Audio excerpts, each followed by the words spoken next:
இதுவரை சொல்லாத காதல், இதுவரை சொல்லாத காதல் திடீரென்று இங்கு தெரிந்தது ஏனோ.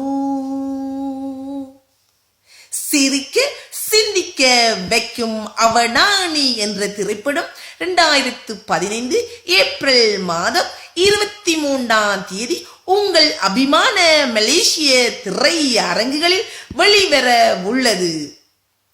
இத்திரைப்படத்தை கண்டு களித்து அவர்களின் கடின உழைப்பிற்கு உங்கள் அமோக ஆதரவை அள்ளி கொடுங்கள். இதுவரை சொல்லாத காதல் திடீரென்று இங்கு தெரிந்தது ஏனோ.